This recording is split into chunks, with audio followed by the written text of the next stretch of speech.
Major changes are coming for the Hamilton City School District after the superintendent announced job cuts and school closures. Ahead, we speak with parents on how they're bracing for impact. Temperatures have dropped below freezing in Cincinnati, and they could stay that way for more than 90 hours to come. We'll let you know when we warm up.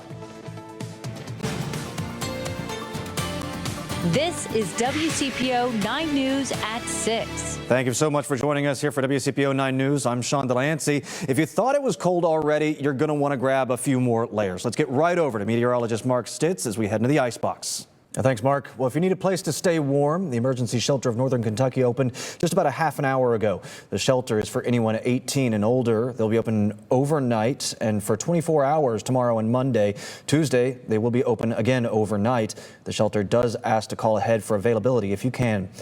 Well, next, major changes are coming to the Hamilton City School District. The superintendent there announced a plan to try and save nearly $10 million. Part of the changes involve staff cuts, including teachers and food and custodial staff. Fairwood Elementary students will be dispersed to other schools across the district beginning next school year. Then all preschools will be consolidated into the Fairwood Elementary building and outsourced to the Butler Educational Service Center. Nursing services will also be outsourced, and the freshman campus will be combined into Hamilton High. The news came at a surprise to many parents like Arnita Gunn. She's a mom of fourth graders in the district. And while the changes won't mean her kids have to change schools, she says it will make a big impact on the entire district. The district's going to handle this in the best way it can, but we need those positions. They didn't create those positions because they weren't needed. These kids need those services. They need that extra support. And so I feel like there's going to be some gaps. WCPO 9 News reporter Alex Null sat down with Gunn earlier today. Tonight at 11, he'll share more from her, and you'll hear the concerns many parents have about the future of the district. And we're continuing to follow news out of Covington that broke early this morning. Take a look at your screen, please. Right there, police are looking for this man, 22-year-old Joshua McDowell. He was last seen in a light jacket and blue jeans. This is his most recent photo, but police say he does now have more facial hair. He's believed to be somewhere in the Monte Casino neighborhood or the surrounding area. That's where he was last seen, around 5:30 last night.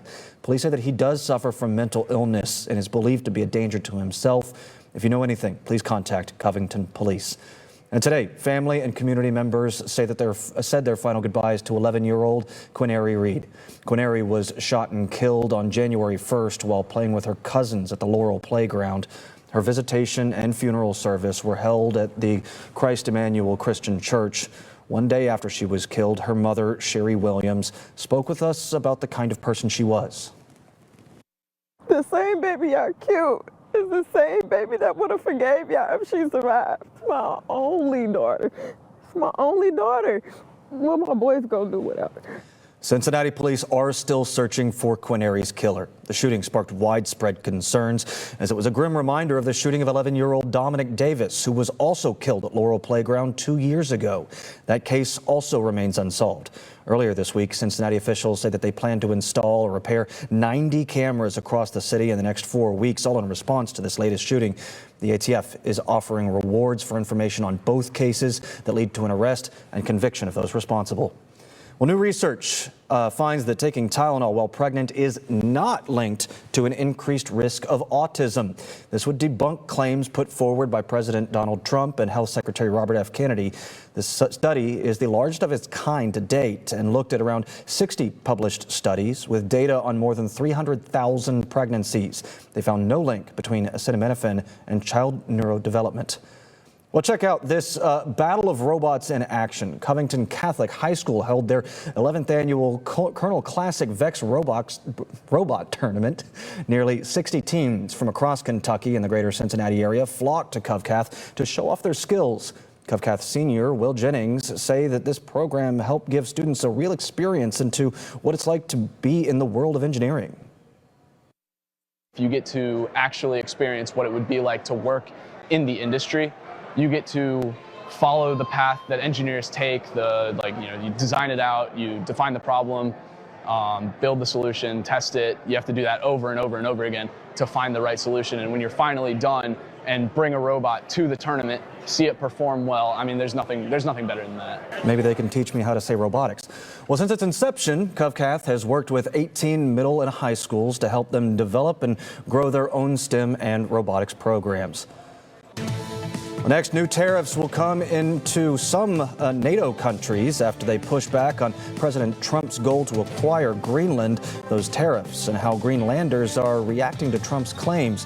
Plus, protesters braving the bitter cold to make their voices heard. The latest out of Minneapolis. You're watching WCPO 9, part of the Scripps News Group. We are Greenlanders, and we want to be in a democratic world, and we hope Americans, they will support us. Protests are erupting across Denmark and Greenland today in opposition of President Trump's push to acquire the island. These protests come as Trump posted on social media today that he's imposing tariffs on NATO countries who are supporting Greenland and have sent troops to the territory in solidarity. The tariffs are directed at Denmark, Norway, Sweden, France, Germany, the UK, the Netherlands, and Finland. He says that there will be a 10% tariff on all goods sent to the U.S. starting February 1st. On June 1st, the U.S. will increase it to 25%. Trump also repeated that acquiring Greenland was about the safety, security, and survival of our planet. Swedish Prime Minister Ulf Kristersson said in a statement that there are ongoing discussions about a coordinated response to what Kristersson calls blackmail. And in the U.S., protests in Minneapolis today. It's been 10 days since Renee Good was shot and killed by a federal officer in that city. And now sources say the Justice Department is investigating the mayor and governor of Minnesota. ABC's Matt Rivers has more. Fan favorite and all-star Elly De La Cruz turned down an offer from the Reds. The team reportedly offered an extension that would have been the largest in franchise history. Instead, he will continue building his career until he reaches arbitration eligibility in 2027. Currently, the largest contract in Reds history is Joey Votto's deal back in 2012. That was 2012 rather. That was 10 years for $225 million. And speaking of, Reds Fest is about to wrap up tonight here in about a half an hour. It was the first year at the newly renovated Cincinnati Convention Center. The next thing fans can look forward to, the spring training game is on February 21st, and opening day is scheduled for March 26th against the Boston Red Sox. And training kicked off today for the Flying Pig Marathon. Groups ran anywhere from 3 to 9 miles throughout Madisonville this morning. The CEO of Pigworks, Doug Olberding, says that it's a chance to support the runners in the tri-state. Yes, we're the Flying Pig Marathon. We do all these events, but really what we're about is weaving movement and fitness into the fabric of our community.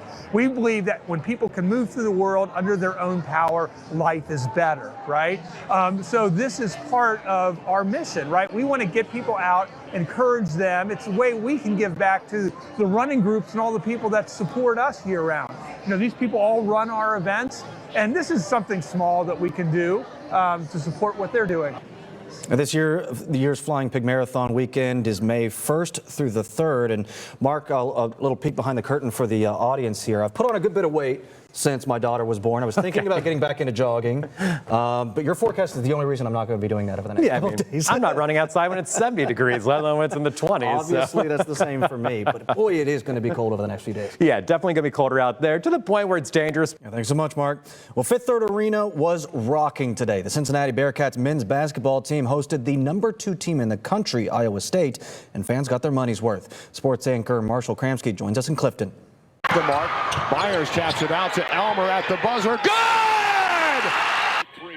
A three-point buzzer beater sends the Red Hawks into overtime against the Buffalo Bulls. And that three shot by Ian Elmer, Covington native and Taft High School alum. And Miami University did not waste their second chance. They went on to beat the Bulls 105-102, adding to their undefeated record of 19-0. What a big day for college hoops in greater Cincinnati here. Yeah. You know, Red Hawks are hot, but I know one thing that could probably cool them off in the next couple of days. About 2 seconds outside, right? Yes, walk out the door.